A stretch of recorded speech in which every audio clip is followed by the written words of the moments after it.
اب ہم بہت دور کی آوازیں سن لیتے ہیں. ہماری آنکھیں ایک خاص حد تک دیکھتی تھیں، اب ہم نوری سالوں کے فاصلے پر دیکھنے کے قابل ہو گئے ہیں. تو ہمارے حواس کی قوت بہت بڑھ گئی ہے، اور اس قوت کو بڑھانے کا باعث کیا چیز بنی ہے؟ یعنی یوں نہیں ہے کہ انسان کے اندر کوئی تبدیلی آ گئی ہے، آلات ایجاد کر لیے گئے ہیں. یعنی وہ ذرائع پیدا ہو گئے ہیں کہ جن سے ہم اپنی رسائی بہت دور تک بڑھا لیتے ہیں. اصل کے لحاظ سے دیکھا جائے تو وہی علم بالحواس ہے. یعنی ہمیں جو چیزیں اللہ تعالیٰ نے عطا فرمائی ہیں اور قرآن میں اس کو بڑی نعمت قرار دیا ہے، یہ ہماری آنکھیں، یہ ہمارے کان، یہ ہماری سوچنے سمجھنے اور چیزوں کو اخذ کرنے کی صلاحیت. تو اگر آپ غور کریں تو اس کو ایک لفظ میں اس طرح ادا کیا جا سکتا ہے کہ ہمارے علم کا بہت بڑا حصہ ہمارے تجربے اور مشاہدے پر مبنی ہے. یعنی ہم چیزوں کو مشاہدے میں لاتے ہیں، جب وہ ہمارے مشاہدے میں آ جاتی ہیں اور پھر بار بار تجربے سے گزرتی ہیں تو وہ ہمارا علم بن جاتی ہیں. اسی کو آپ آگے بڑھ کے یوں کہتے ہیں کہ جب کچھ چیزیں ہمارے تجربے میں بار بار آتی ہیں تو پھر استقراء کے نتیجے میں، انڈکشن کے نتیجے میں وہ عالمگیر صداقتیں بھی بن جاتی ہیں. یعنی ایسا نہیں ہوتا کہ میں سارے کووں کو دیکھنے کے لیے جاؤں کہ ان کا رنگ کیا ہے، یا میں ساری دنیا میں پھروں اور پھر مجھ پر یہ بات واضح ہو کہ ایک ایک جگہ میں نے پانی گرا کر دیکھ لیا ہے، پانی ہمیشہ نشیب کی طرف بہتا ہے. یہ تجربہ جب 10 جگہوں پر ہو جاتا ہے تو ایک علمی حقیقت بن جاتا ہے، اور پھر ہم اس کو علم کے طور پر بیان بھی کرتے ہیں اور آگے اس کی تعلیم بھی دیتے ہیں. تو ہمارے علم کا ایک بڑا ماخذ تجربہ اور مشاہدہ ہے.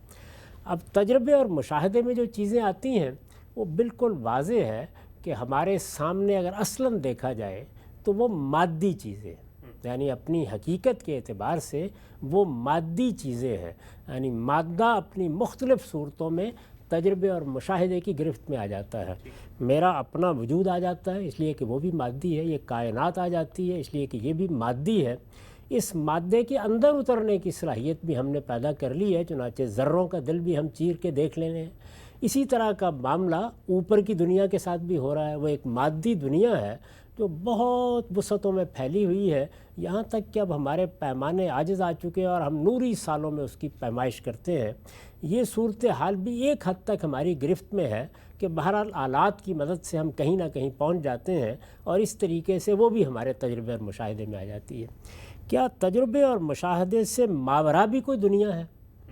تو اگر ماورا کوئی دنیا ہے تو اس تک رسائی کا ذریعہ کیا ہے؟ تو اگر آپ غور کریں تو اس تک رسائی کا ذریعہ انسان کے پاس عقلی ہے. یعنی عقل کیا کرتی ہے؟ وہ یہ کرتی ہے کہ جو کچھ ہمارے تجربے اور مشاہدے میں آتا ہے اس کے لوازم کا ادراک کرنا شروع کر دیتی ہے.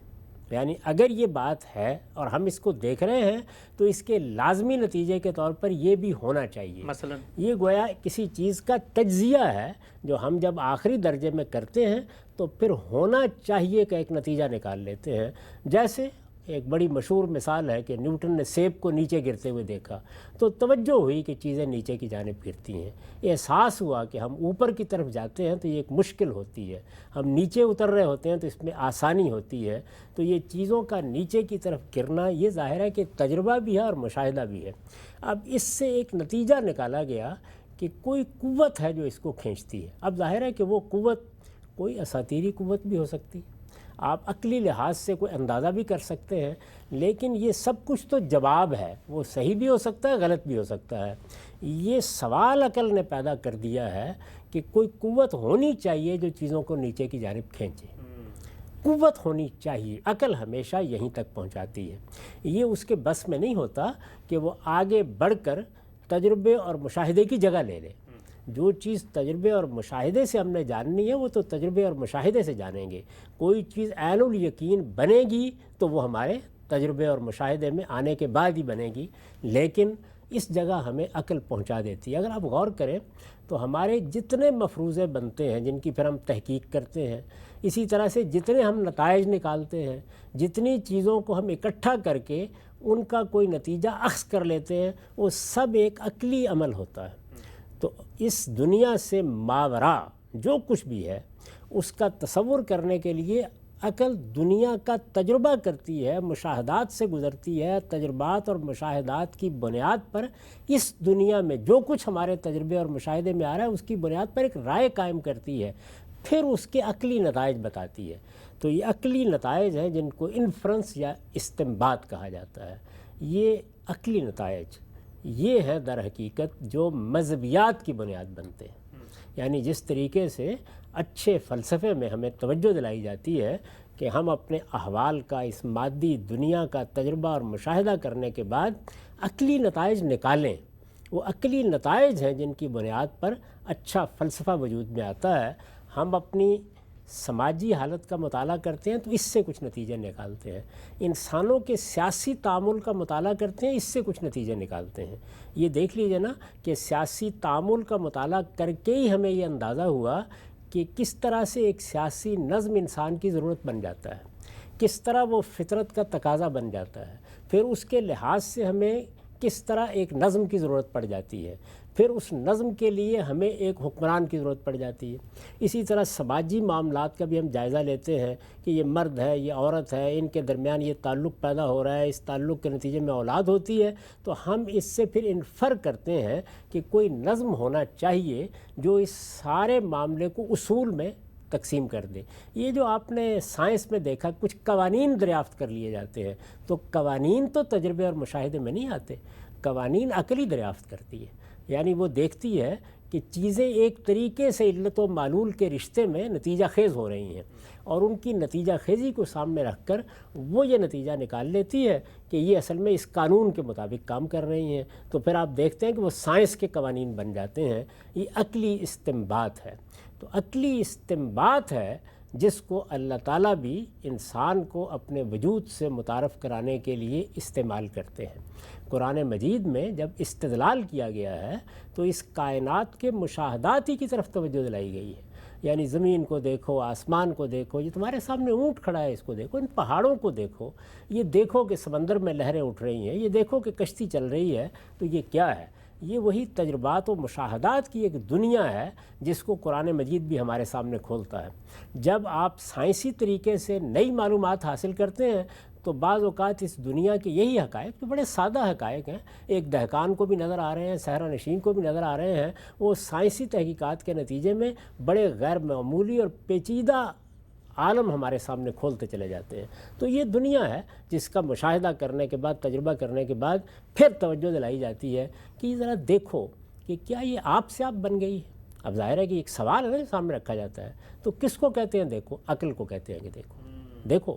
یعنی جہاں تک میرا تعلق ہے میں تو اشیائی کو دیکھوں گا، لیکن پھر میرے اندر جو اللہ تعالیٰ نے عقل رکھی ہے اس کو سامنے رکھ کر یہ سوال کیا جاتا ہے کہ ہم خلقوا من غیر شیء، کیا یہ ایسے ہی بن گئے ہیں؟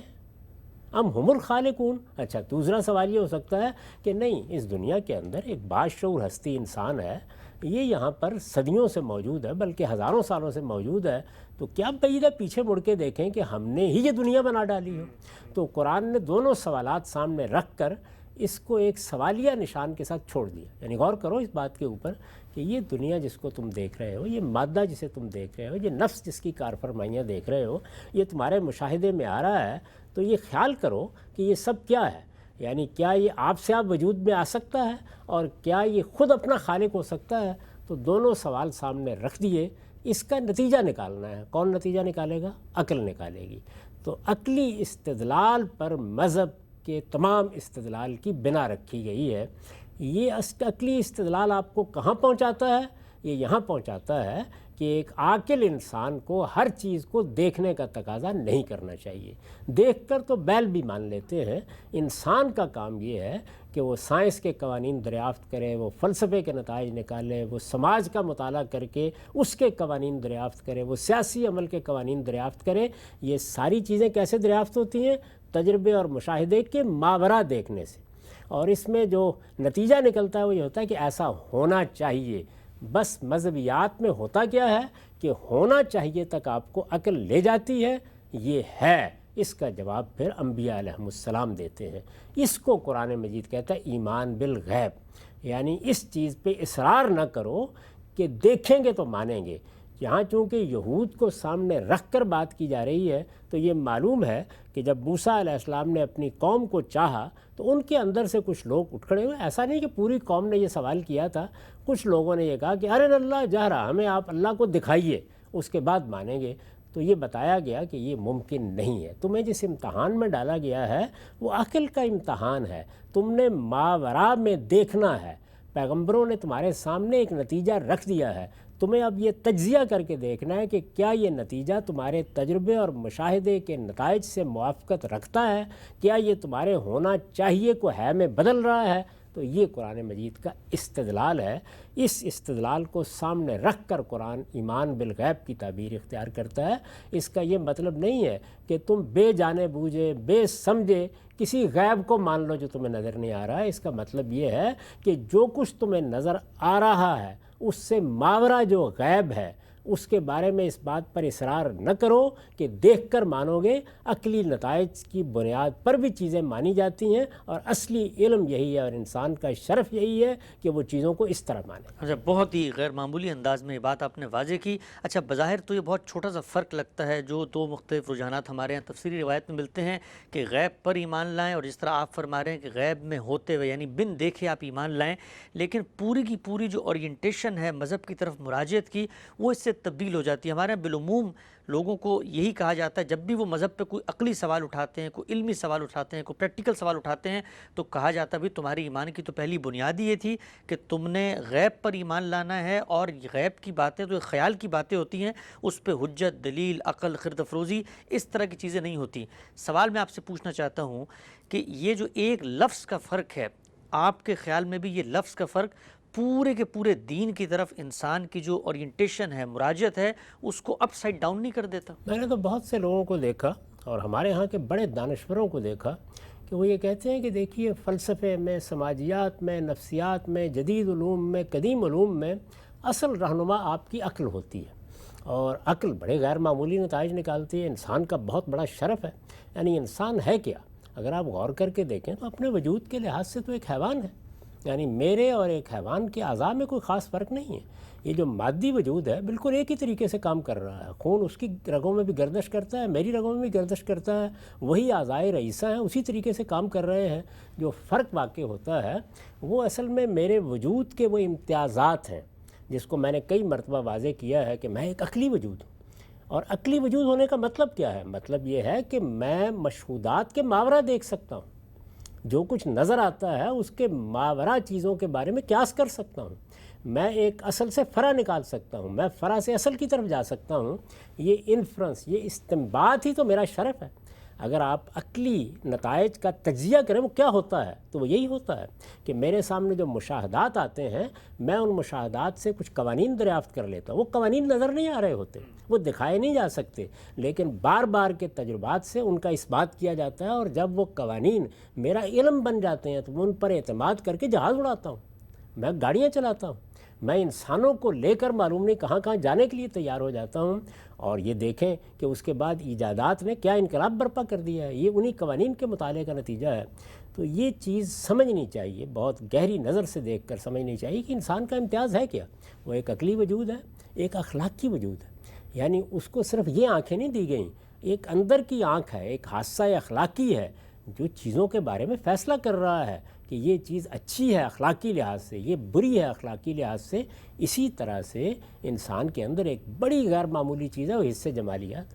یہ سارے فنون, یہ سارا حسن, یہ موسیقی, یہ شاعری, یہ مصوری, یہ ادب کہاں سے پیدا ہوتا ہے؟ یہ میری اسی حصے جمالیات سے پیدا ہوتا ہے.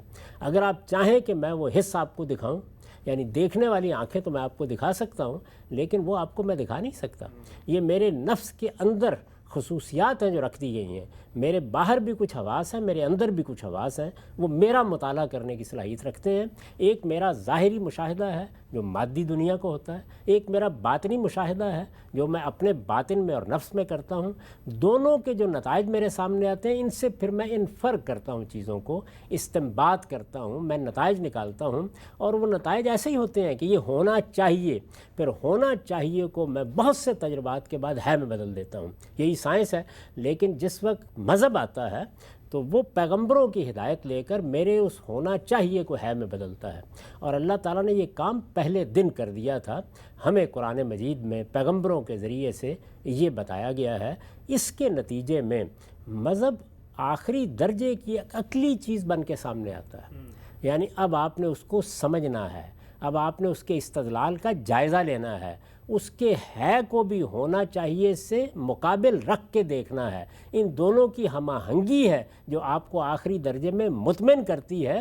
جو تنقید کر رہا ہے قرآن مجید یؤمنون بالغیب کہہ کر، وہ صرف اس رویے پر کر رہا ہے کہ یہ انسانیت کے شرف کے خلاف ہے کہ تم ہر چیز کو دیکھنے کا تقاضا کرو۔ ٹھیک صاحب، یہ بڑی ہی اہم بات آپ نے فرمائی۔ اچھا، ایک چیز کا میں آپ سے اظہار کرتا ہوں اس موقع پہ کہ ابھی جب آپ نے یہ بتایا یؤمنون بالغیب اور پس منظر بتایا، قرآن 1400 سال پہلے آئی ہوئی کتاب ہے، آپ یقین جانیں ایسا محسوس ہوا کہ یہ جو آج کل پورا کا پورا آپ اس کو کہہ سکتے ہیں پوسٹ ماڈرنزم یا الحاد یا یہ لوگوں کے مذہب پہ تشکیک کا رویہ ہوتا ہے، سب سے بڑا سوال ہی ہر جگہ پہ بچوں کو یہ سمجھایا جاتا ہے سارے لٹریچر میں کہ بھائی یہ لوگ اللہ کی بات کرتے ہیں، یہ کہاں ہے اللہ میں، تو نظر ہی نہیں آتا۔ سائنس نے تو وہ جا کر جیمز ویب نے جا کر کائنات کے افق کی تصویریں لے لیں، تو خدا تو آج تک نہ یہ دکھا سکے، نہ خدا کا مشاہدہ کروا سکے، ایک خیال، ایک تخیل، ایک کہانی کے اوپر مذہب کا ایمان۔ تو قرآن مجید ایک سوال جو آج پیدا ہوا اتنی تفصیل سے اس کا جواب دے رہا ہے اور 2 لفظوں میں جواب دے رہا ہے۔ ہم صاحب یہ قرآن کے اعجاز نہیں ہے کہ اس معاملے میں؟ اس پہ کیا شبہ ہے، یہ حقیقت ہے کہ لوگ قرآن کے ذوق آشنا نہ ہو سکے۔ ہمارے ہاں خاص طور پر جن لوگوں کا فلسفے سے، سائنس سے، علوم سے اشتغال ہوتا ہے، وہ اگر اپنے خاص طریقوں سے اوپر اٹھ کر اس ادب پارے کا مطالعہ کریں تو انہیں اندازہ ہو کہ وہ چیزیں جن میں انسان نے معلوم نہیں کتنی صدیاں اپنی غارت کر دی ہیں، یہ 2 لفظوں میں ان کو کھول دیتا ہے، اور اس طرح آپ کو ایک ایسی جگہ کھڑا کر دیتا ہے کہ جہاں آپ محکم بنیادوں پر کھڑے ہو کر اپنا بھی جائزہ لے سکتے ہیں، کائنات کا بھی، اور آپ ان علوم کی بھی تشکیل نو کر سکتے ہیں جو سماجیات میں، نفسیات میں، اسی طرح دوسرے علوم میں آپ کے لیے اس وقت امتیاز بنے ہوئے ہیں۔ میں ابھی چند روز پہلے ایک تحریر پڑھ رہا تھا، اس میں ایک صاحب نے بڑی تفصیل کے ساتھ یہ بتایا کہ انسان کا معاملہ یہ ہے کہ اس کے ہاں چونکہ خوف کی جبلت پائی جاتی ہے، اسی طریقے سے بعض اور جبلتیں ہیں جنہوں نے ابتدا میں اس کی رہنمائی کی اور اس نے معلوم نہیں کیا کیا معبود بنا لیے اور کس طرح کی دیو مالا وجود پذیر ہو گئی، اور اس نے خوابوں پر کن چیزوں کو قیاس کر لیا، ایک پورا پس منظر بیان کرنے کے بعد پھر وہ یہ کہتے ہیں کہ اس کا نتیجہ کیا نکلا، وہ یہ کہ انہی اساطیر سے انسان نے ابتدا کی، پھر اس کے بعد بتدریج یہ چیزیں اپنی حقیقت کھوتی چلی گئیں، یہاں تک کہ پھر یہ مذاہب جن کو ہم بیان کرتے ہیں یہ آ گئے اور انہوں نے آ کے کچھ زیادہ معقول باتیں کرنا شروع کر دیں۔ اب آپ جہاں کھڑے ہیں وہاں یہ بھی زیادہ عرصہ نہیں گزرے گا اساطیر ہی ثابت ہو جائیں گے۔ اب دلچسپ بات دیکھیے کہ اس میں تنقید کس چیز پہ ہو رہی ہے؟ تنقید اس بات پہ ہو رہی ہے کہ انسان نے اساطیر بنا لیے تھے اور یہ بتدریج ختم ہو گئے ہیں۔ یہ خود داستان کے انسان اس طریقے سے ان مراحل سے گزرا ہے، یہ واقعہ ہے، یہ تاریخی حقیقت ہے، اس کا مشاہدہ کیا گیا ہے، یہ خود ایک اساطیری داستان ہے، یعنی یہ خود ایک طرح کے استنباطی ہے، یعنی آج کے زمانے میں یہ خود ایک اسطورہ بنا لیا گیا ہے کہ ایسے ہوا ہوگا۔ سوال یہ ہے کہ ایسے ہوا ہے، یہ تو نہیں دیکھا نا کسی نے، ایسے ہوا ہوگا تو کیا کیا گیا ہے؟ وہی جو مشاہدات ہو رہے ہیں، کہیں سے آپ کو کوئی ٹھیکریاں مل گئیں، کہیں سے ٹوٹا ہوا گھڑا مل گیا، کہیں سے آپ کو کوئی شہر مل گیا، کہیں سے کوئی کتبات مل گئے، ان سے آپ نے ایک داستان بنائی ہے۔ یعنی اگر آپ غور کر کے دیکھیں تو ان میں سے کوئی چیز بھی ہمارے براہ راست مشاہدے میں نہیں آئی، یہ داستان بنائی گئی اور بالکل ایک اسطورے کی طرح بنائی گئی ہے۔ اس کے بالکل برخلاف قرآن مجید ایک محکم ترین جگہ پر کھڑا ہو کے آپ کو یہ بتا رہا ہے کہ نہیں، کائنات کی ابتدا اس طرح نہیں ہوئی، کائنات کی ابتدا کے بعد بہت سے مراحل گزرے، پھر ہم نے انسان کو ان مراحل سے گزر کر بنایا، اور جب پہلے انسان کو ہم نے شعور بخشا اور اس کے اندر ہم نے وہ نفس ودیت کیا جو اس کی اصل شخصیت ہے، تو اس کے ساتھ ہی ہمارے الہام اور وحی نے جتنے ہونا چاہیے تھے، جن کا لازماً جواب اس کو ملنا چاہیے تھا، اس کا جواب دیا، اللہ تعالیٰ کا تعارف کرایا، انسان نے توحید سے ابتدا کی، اور پھر وہ یہ بتاتا ہے کہ انسان کو آپ جس طرح چاہیں حقیقت پر کھڑا کر دیں، اس کے باوجود جب زمانہ آگے گزرتا ہے تو امتداد زمانہ میں وہ بہت سی اپنے لیے غلط فہمیاں پیدا کر لیتا، بہت سے مغالطے پیدا کر لیتا ہے۔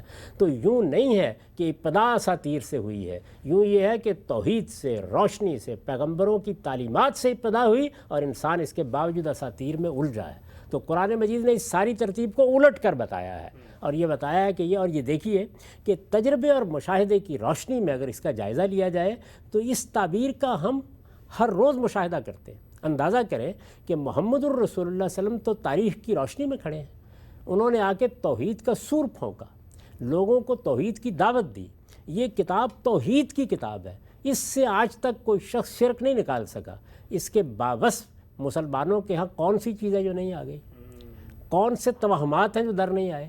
کون سے مشرکانہ عقائد ہیں کہ جو شامل نہیں ہو گئے؟ یہ درست ہے کہ بہت روشنی میں کھڑے ہونے کی وجہ سے ہم اس درجے گمراہ نہیں ہوئے، لیکن گمراہیوں کی اقسام اگر آپ گنوانا چاہیں تو سب کی سب ہمارے ہاں بھی گنوا سکتے ہیں.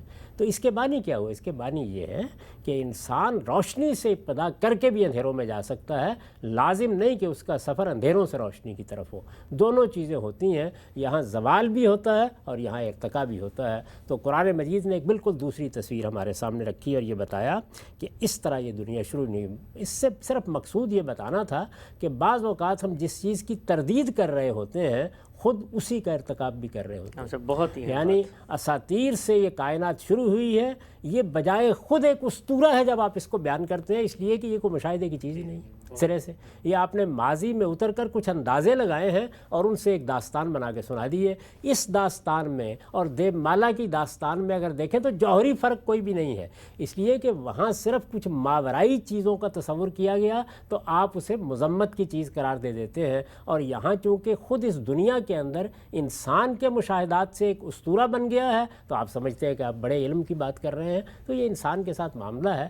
یہ کتاب کوئی معمولی کتاب نہیں ہے. ان کتاب از آسمان دیگر است. اگر ایک آدمی اس طرح کے علوم سے ذرا اوپر اٹھ کر یہاں پہنچ جائے کہ اچھا اس کائنات کا پروردگار اگر بتائے گا حقائق تو کس زبان میں بتائے گا، کس لہجے میں بتائے گا، تو پھر اس کو معلوم ہوگا کہ قرآن کیا کتاب ہے. ہم اصل میں عام کتابوں کے عادی ہوتے ہیں جن میں صغرا کبرا قائم کر کے نتائج نکالے جاتے ہیں. ہم سمجھتے ہیں کہ قرآن نے بھی ایسے ہی بات کرنی ہے.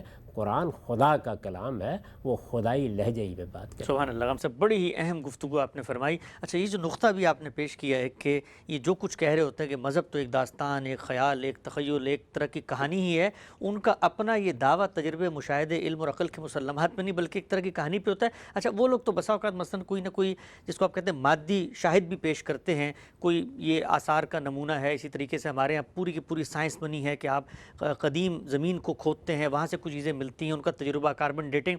آپ نے ایک دفعہ مثال دی تھی، مجھے یاد آ رہی ہے کہ جس وقت یہ تو ہم سب جانتے ہیں کہ حرم کو اللہ نے توحید کا عالمی مرکز بنایا، اپنے پیغمبر امام الرسل کو وہاں پر ان کی اولاد کو آباد کیا، ایک پوری نسل وہاں سے جاری فرمائی.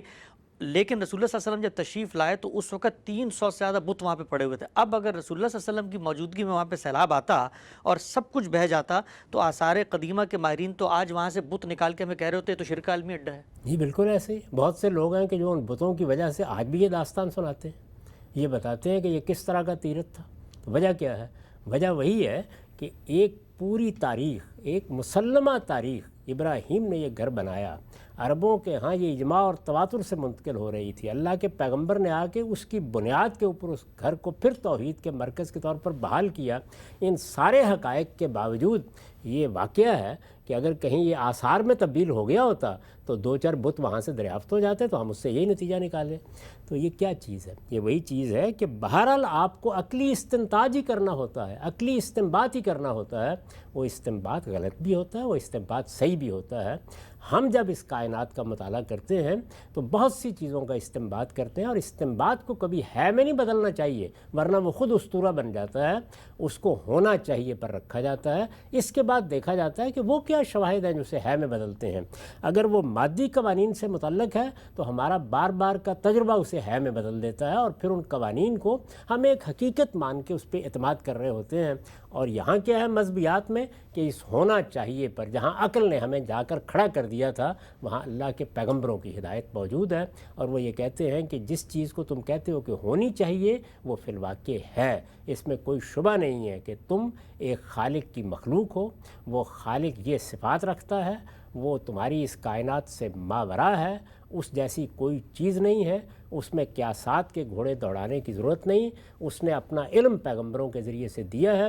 اس کا صحیح تعارف حاصل کرو، صحیح معرفت حاصل کرو. اور یہ دنیا اپنے وجود میں عارضی ہے، اپنی ناتمامی کا مشاہدہ کرا رہی ہے. اس کے بعد وہ دنیا آنے والی ہے کہ جس میں اللہ تعالیٰ کی کامل حکمت کا ظہور ہوگا. یہاں جو چیزیں تم دیکھ رہے ہو وہ امتحان کے لیے ناقص رکھی گئی ہیں. ان تمام نقائص کو دور کر کے، اس کی ناتمامی کو ختم کر کے وہ دنیا بنائی جانے والی ہے جو اس کائنات کے خالق کا ایک لحاظ سے انسانیت کے لیے اتمام نعمت کا معاملہ ہوگا۔ اس دنیا کی جد و جہد کرو، وہ موت کے بعد شروع ہونے والی ہے، اور اس دنیا میں خدا کے کامل عدل کا بھی ظہور ہو جائے گا۔ ٹھیک، اچھا ہم سے بھی بتائیے گا، ہمارے ہاں آج کل چونکہ بڑے پیمانے پر انٹرنیٹ آ گیا ہے، علم کی رسائی ہو گئی ہے، تو لوگ سائنس سے بھی اب زیادہ واقفیت رکھتے ہیں۔ ایک عام تاثر جو ہے کہ جی دنیا میں حقیقت کے ثبوت کے لیے تجربہ، مشاہدہ اور یہ جو آپ کے حواس ہیں، ان کے ذریعے ٹینجیبل وجود کو آپ دریافت کر لیں، تب آپ اس کو حقیقی تصور یا وجود دریافت بتا سکتے ہیں۔ یہ جو استنباط ہے، انفرنس ہے، یہ جو ہماری سائنس ہے، کیا کہیں پر اس کی نفی کرتی ہے کہ استنباط، انفرنس، اس سے علم نہیں حاصل ہوتا؟ خود ہم دیکھتے ہیں سائنس کے میدان میں بہت ساری جو بنیادیں ہیں وہ اسی استنباط کے نتیجے میں پیدا ہوتی ہیں اور ایک جگہ پہ جا کے تجربہ مشاہدہ بن جاتی ہے۔ یعنی استنباط کے بغیر تو کوئی نتیجہ نکالا ہی نہیں جا سکتا، یعنی محض تجربہ محض مشاہدہ کیا کرے گا؟ اصل میں ہوتا یوں ہے کہ سائنس میں ہم جس وقت کسی چیز کا استنباط کر لیتے ہیں تو ظاہر ہے کہ وہ استنباط ہونا چاہیے کے درجے میں ایک مفروضے کو وجود بخشتا ہے۔ ایک تو تخیلاتی مفروضے ہوتے ہیں، آپ بناتے ہیں اور تخیلاتی میں وہ رہتے ہیں، جس طرح افلاطون کا یہ مفروضہ تھا کہ ایک عالم مثال ماورا طور پر پایا جاتا ہے اور یہ کائنات کچھ بھی نہیں ہے، ہم کچھ بھی نہیں ہیں، ہم اس کا عکس ہیں، اس سے زیادہ کوئی حیثیت نہیں ہے۔ یہ ظاہر ہے کہ ایک بالکل تخیلاتی مفروضہ تھا، یعنی انسان کے اندر چونکہ جو چیزیں دی گئی ہیں ان میں ایک بڑی چیز متخیلہ بھی ہے، تو وہ کار فرمائی کرتا ہے۔ یہ ہمارا متخیلہ ہے جس سے اعلیٰ ادب وجود میں آتا ہے، جس سے ہم ناول لکھتے ہیں، جس سے ہم کہانی گھڑتے ہیں، جس کی بنیاد پر ہم ایک داستان بنا لیتے ہیں۔ آپ دیکھیں کہ اس وقت بھی ہماری جتنی بھی تفریحات کی انڈسٹری ہے، انٹرٹینمنٹ کی، وہ سب کی سب کس چیز پر مبنی ہے؟ وہ زیادہ تر اسی چیز پر مبنی ہے کہ ہم اپنے تخیلات کی ایک دنیا بنا سکتے ہیں۔ بعض اوقات تاریخ کے واقعات کو لیتے ہیں اور ایک پوری کہانی اس کے اندر سے نئی بنا دیتے ہیں اور وہ بالکل حقیقی معلوم ہوتی ہے۔ تو یہ سب چیزیں بھی اسی طرح کی جاتی ہیں۔ ظاہر ہے کہ جب ان کا بار بار آپ کو تجربہ ہوتا ہے اور مادی دنیا میں ان قوانین کے نتائج آپ دیکھتے ہیں تو ہوتا وہ بھی استنباط ہے، لیکن بار بار کے مشاہدے اور تجربے کے نتیجے میں جہاں وہ قوانین عمل کرتے ہوئے نظر آتے ہیں، یعنی پہلے آپ نے کچھ چیزوں کے مشاہدے سے ایک قانون دریافت کیا، پھر اس قانون کو دریافت کرنے کے بعد اس کے اطلاق کا بار بار مشاہدہ کیا، تو آپ یہ کہتے ہیں کہ اب یہ ایک واقعہ اور یہ حقیقت بن گئی ہے۔ استنباط ہی اصل میں علم کا دروازہ ہے، ورنہ تو انسان بالکل جانوروں کے طریقے پر جو کچھ نظر آتا ہے اسی کا اسیر ہو کے رہ جائے۔ تو اس سے اوپر اٹھنے کے لیے آپ کو عقل دی گئی ہے، اور یہ عقل ہے کیا؟ اس کا اصلی وظیفہ یہی ہے، یعنی ایک طرف وہ جو کچھ آپ کے حواس پہ آتا ہے اس کا ادراک پیدا کرتی ہے، اس کو نام دیتی ہے، اس کو کیٹیگرائز کرتی ہے، اس کی تعینات میں آپ کی مدد کرتی ہے، اور پھر اس کے بعد اس میں کار فرما قوانین کو دریافت کرنا شروع کر دیتی ہے، اس کے ماورا دیکھنے لگ جاتی ہے۔ یہی اس کا اصل وظیفہ ہے، اور اس وظیفے کو سائنس بھی اسی طریقے سے قابل قدر سمجھتی ہے، فلسفہ اس سے آگے بڑھ کر اس کی قدر کرتا ہے۔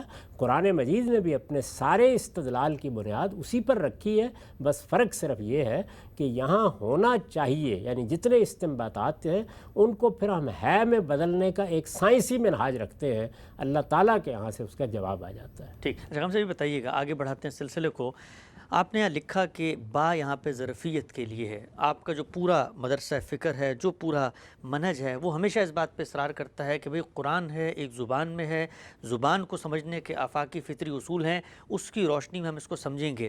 ایک جس کو آپ کہتے ہیں حرف ہے با، اس کو نہ سمجھنے کی وجہ سے یا اس کی دوسری انٹرپریٹیشن کی وجہ سے پوری کی پوری اورینٹیشن تبدیل ہو جاتی ہے۔ پوچھنا میں آپ سے چاہتا ہوں، دونوں پہلوؤں سے بتائیے گا، یہاں قرآن مجید نے کوئی اس طریقے کا اسلوب کیوں استعمال نہیں کیا کہ جس میں دوسری انٹرپریٹیشن کو پیدا ہونے کا بھی امکان نہ ہوتا اور سب لوگ ٹھیک ٹھیک یہ سمجھ لیتے کہ بھئی یہاں پر تو بن دیکھے، مثلا بن دیکھے ہی کا لفظ یہاں پر لکھ دیا جاتا ہے، کسی اور انداز میں بات کی جاتی۔ ایک پہلو بتائیے گا یہ کیوں نہیں ہے؟ لوگ اس پر بھی عام طور پہ کہتے ہیں بھئی یہ غامدی صاحب نے جو اتنی اچھی باتیں بتائی ہیں اتنی تفصیل سے، یہ اسی لفظ میں اگر اسی طریقے سے بیان ہو جاتی تو کوئی امکان پیدا ہی نہ ہوتا۔ اور دوسری بات، یہ سمجھ میں کیسے آ گیا کہ یہاں بعض ظرفیت کے لیے ہے، باقی لوگوں کو نہیں آیا؟ دیکھیے بات یہ ایسا نہیں ہے، یعنی یہ بات کہ بعض ظرفیت کے لیے آ سکتی ہے، یخشون ربہم بالغیب میں یہ موجود ہے، اس کو سارے اہل علم جانتے ہیں۔ جب آپ ترجیح دے رہے ہوتے ہیں تو بسا اوقات کسی چیز کا غلبہ ہو جاتا ہے۔ ایک زمانہ ایسا رہا ہے کہ جس میں ہمارے ہاں خود یہ تصور پیدا ہو گیا کہ مذہبیات کے معاملے میں بس یہ کافی ہے کہ پیغمبر نے کہہ دیا، اس کی خبر مل گئی، ہم نے اس کو مان لیا۔ تو ایک استدلال وجود میں آیا کہ پیغمبر جب آتے ہیں تو ان کو پہلے دیکھا جاتا ہے کہ وہ اگر مخبر صادق ہیں، ان کی سیرت، ان کا کردار، اس پہ ہم اعتماد کر لیتے ہیں، تو یہ گویا ایک مخبر صادق کی خبر ہوتی ہے، اس وجہ سے اس کو مان لیا جاتا ہے۔ اس کا باہمی ریلیشن ہمارے عقلی استنتاج سے کیا ہے، اس کے بجائے ایک دوسرا طریقہ اختیار کیا گیا، اور جب دوسرا طریقہ اختیار کیا جاتا ہے تو اس کے پیچھے بھی کچھ استدلال ہوتا ہے، اس کو سامنے رکھ کر بعض آراء قائم کر لی جاتی ہیں۔ تو یوں نہیں ہے کہ ہمارے علم کے سامنے یہ دوسرا پہلو نہیں رہا۔ قرآن مجید میں اس طرح کی ظرفیت کی باع کو ہمارے اہل علم، ائمہ لغت، ائمہ نحو مانتے بھی ہیں، سمجھتے بھی ہیں، ترجیح دینے کا معاملہ ہوتا ہے۔ تو جب آپ ترجیح دیتے ہیں تو پھر آپ دیکھتے ہیں کہ مختلف جگہوں پر یہ اسلوب کیسے آیا ہے، یہاں اس کا محل کیا ہے، قرآن مجید کس بات کی دعوت دیتا ہے، انہی کی بنیاد پر ترجیح قائم کی جاتی ہے، اس کے دلائل بیان کر دیے جاتے ہیں۔ ہمارے ہاں بھی کوئی شخص اگر اس کی ترجیح کے دلائل دیکھنا چاہے تو میں دعوت دوں گا کہ وہ تدبر قرآن کا مطالعہ کرے، اس میں استاذ امام نے ترجیح کے دلائل بیان کر دیے ہیں کہ کیوں یہاں اس اسلوب کو ترجیح دی جا رہی ہے۔ یہ وہی ترجیح کا معاملہ ہے، ایسا نہیں کہ دوسری چیز غلط ٹھہرائی جا رہی ہے، یہاں کیا اسلوب اختیار کیا گیا ہے۔ جس طرح سے لغت میں آپ دیکھتے ہیں کہ ایک لفظ کے 2 3 4 معنی ہیں، ان میں سے ایک کا انتخاب کرتے ہیں، تو وہ ظاہر ہے اسی اصول پر کیا جاتا ہے کہ آپ لفظ کو دیکھتے ہیں، جملے کی تالیف کو دیکھتے ہیں، سیاق و سباق کو دیکھتے ہیں، کسی کتاب کے عرف کو دیکھتے ہیں، جو نتیجہ نکل رہا ہے اس کو سامنے رکھتے ہیں، اور ان کی بنیاد کے اوپر آپ اس کا ایک فہم ہے جس کو آپ منتقل کر دیتے ہیں۔ رہی یہ بات کہ جو لوگ مطالبہ کرتے ہیں عام طور پر، تو یہ بالکل غیر علمی رویہ ہے۔ دنیا میں جب بھی آپ کسی چیز کو بیان کریں گے تو ایک اسلوب آپ تجویز کریں گے، کوئی دوسرا سوال پیدا ہو جائے گا، دوسرا کریں گے تیسرا پیدا ہو جائے گا۔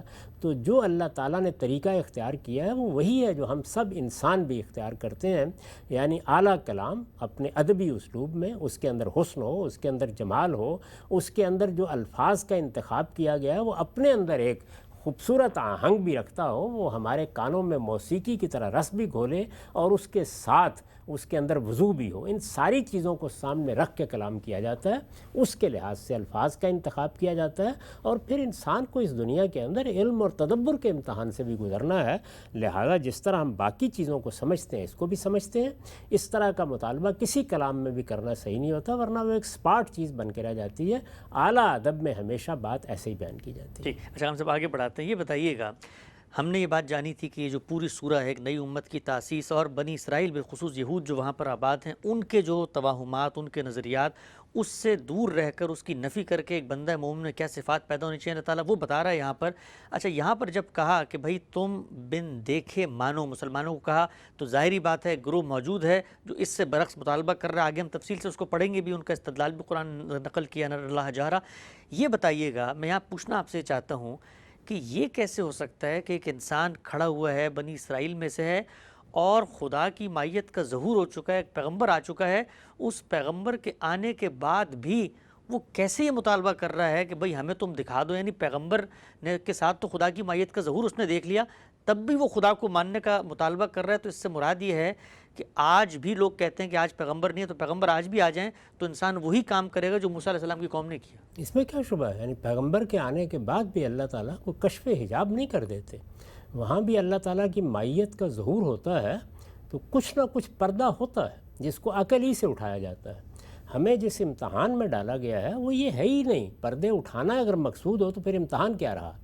ہم علم کے امتحان میں بھی ہیں اور عمل کے امتحان میں بھی ہیں۔ علم کا امتحان کیا ہے؟ یعنی مشاہدے اور تجربے میں آنے والے حقائق سے ماورا دیکھو، ماورا دیکھو، یہ بڑا امتحان ہو جاتا اگر اس کا جواب ہمارے پاس نہ ہوتا۔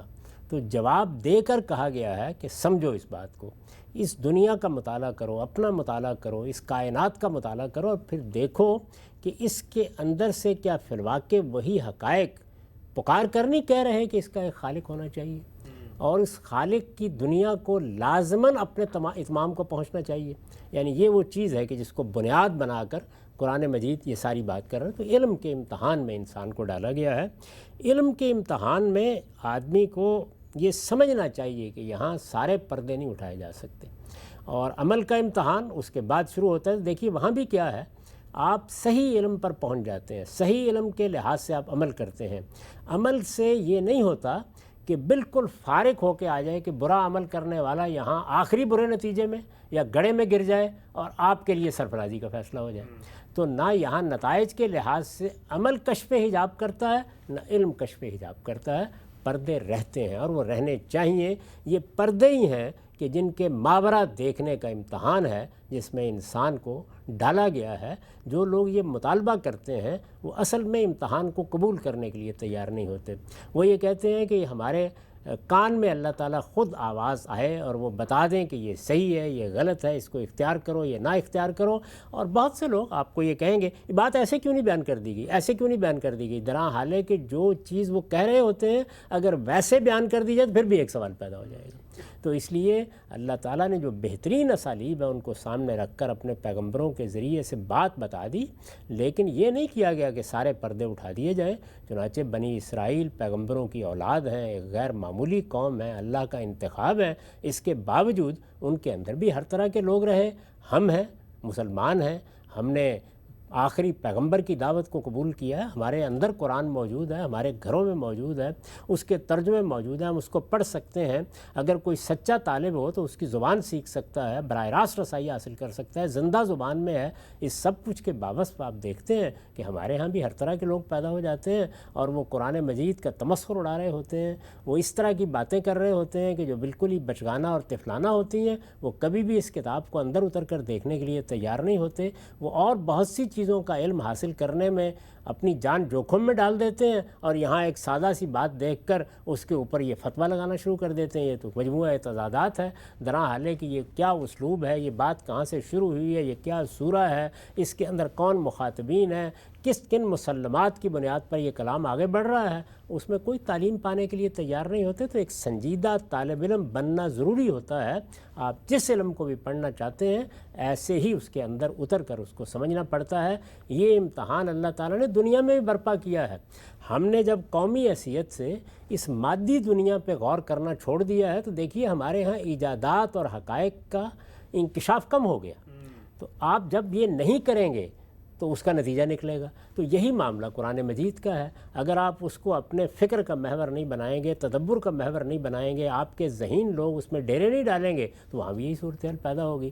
تو اگر کچھ لوگ اللہ کی کتاب کو نظر انداز کریں گے تو وہ اس حق سے محروم ہوں گے جو پیغمبروں کی طرف سے آیا. اور اگر کچھ لوگ مادی دنیا کے حقائق پر غور کرنے کے بجائے سہل انگار ہوں گے تو اسی طرح دنیا کی برتر قوموں کے غلام ہو کر رہ جائیں گے جس طرح کہ اس وقت ہوئے. آپ سے جزاکم اللہ خیر. ہمارے پروگرام کا وقت یہاں پہ ختم ہوتا ہے. ناظرین کرام، ایمان بالغیب سے کیا مراد ہے؟ کیا وہ چیزیں جو آپ کی عقل، شعور، آگہی اور خرد قبول نہیں کر سکتی، سمجھ نہیں سکتی، بس ان کو مان لینا ہے، یا پھر اصل میں یہ عقل ہی کو متوجہ کر کے کہا جا رہا ہے کہ بن دیکھے مانو اور جو حقائق تمہاری عقل تمہیں دکھا رہی ہے اس کے پیچھے کے سفر کو بھی عقل ہی کی روشنی میں طے کرو. قرآن مجید کے یہ ایک اور دو لفظوں پر مشتمل اتنی طویل گفتگو سے یہ بات سمجھ میں آتی ہے کہ اللہ کی کتاب کے اندر کیا کیا چیزیں پوشیدہ ہیں. اور ہماری کوشش ہے کہ اس پروگرام کے پلیٹ فارم سے ہم غامدی صاحب سے قرآن مجید کے حقائق کو سمجھنے کے سفر کو جاری رکھیں. پروگرام کا وقت یہاں پہ ختم ہوتا ہے. انشاءاللہ دوبارہ حاضر خدمت ہوں گے. اب تک آپ کے وقت بہت شکریہ.